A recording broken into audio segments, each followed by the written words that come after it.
कहानी एक ऐसे घर से जहां शादी का माहौल है, लेकिन टेंशन और शांति इतनी कि शादी का घर किसी जंग के मैदान जैसा दिख रहा था। अरे जैसा मर्जी डेकोरेशन कर दो, पैसों की चिंता मत करो। इतना पैसा जब लड़के वालों को दे दिया तो फूल वालों को देने में मुझे क्या दिक्कत है?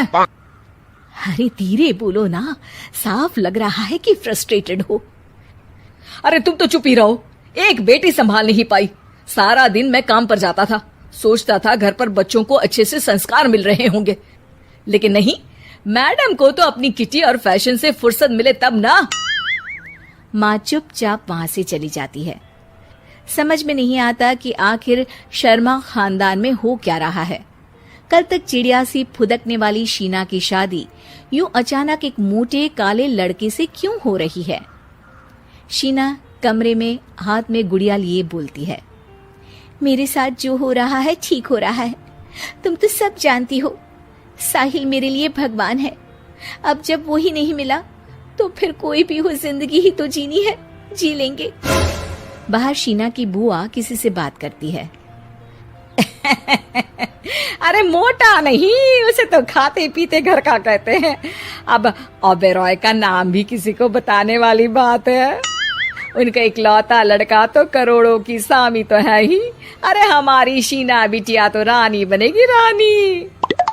इन सब के बीच कहीं कोने पर शीना हाथ में मेहंदी सजाए बैठी थी और आंखों में आंसू सजाए। और वो समय भी आ जाता है जब शीना मंडप के नीचे हाथ में वरमाला लिए खड़ी होती है, लेकिन तभी अफरा तफरी मच जाती है। कोई कहता है, अरे लड़के की माँ को हार्ट अटैक आ गया। अरे अच्छी खासी थी, कैसे हो गया? अरे कहते हैं ना, किसी किसी लड़की के पैर अच्छे नहीं होते। हो सकता है कि मनहूस है ये लड़की। शीना पास खड़ी सब सुन रही थी। फिर शीना अपने कमरे में आ जाती है।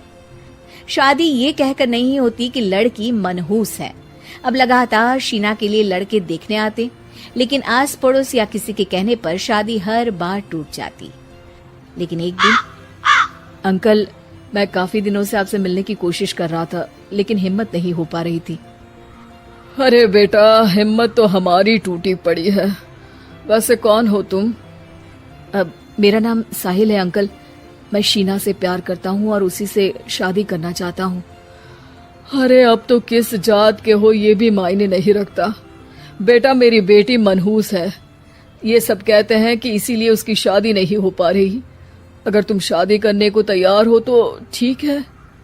शीना की शादी साहिल से हो जाती है। अगले दिन साहिल की माँ का देहांत हो जाता है और एक बार फिर लोग शीना को अपशकुनी कहने लगते हैं। अरे खा गई दीदी को ये। अरे क्या जरूरत थी साहिल किसी मनहूस को घर लाने की? पर बुआ, माँ की तो तबीयत पिछले कई साल से खराब थी। डॉक्टर्स ने जवाब दे दिया था। क्या पता ये भी उनका सौभाग्य हो कि वो बहू का मुंह देख पाई।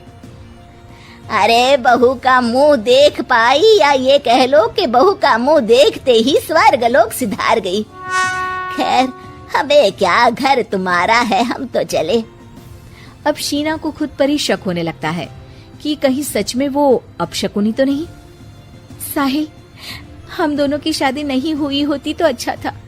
देखो ना, कैसे पहले मेरी शादी टूटती थी और अब तुम्हारी माँ भी। अरे ऐसा कुछ नहीं होता शीना, अपशकुनी वगैरह कुछ नहीं होता। ये सब तो ईश्वर के खेल हैं। वो शादी तुम्हारी इसलिए टूट गई क्योंकि तुमको मेरी पत्नी बनाना था, और माँ का जाना तो तय था। वो काफी बुजुर्ग थी, साथ ही एक ऐसी बीमारी से जूझ रही थी जिसमें डॉक्टर्स भी उन्हें नहीं बचा पाते। शीना साहिल की बात सुनकर तसल्ली कर लेती है और वहां से चली जाती है। अगले दिन, शीना, अरे ओ शीना। क्या हुआ? उफ, कहीं फिर मेरी वजह से कोई नुकसान? अरे नहीं नहीं शीना, तुम जानती हो, जिस प्रॉपर्टी के केस को हम बरसों से लड़ रहे थे उस पर फैसला आ गया, वो भी हमारे हक में।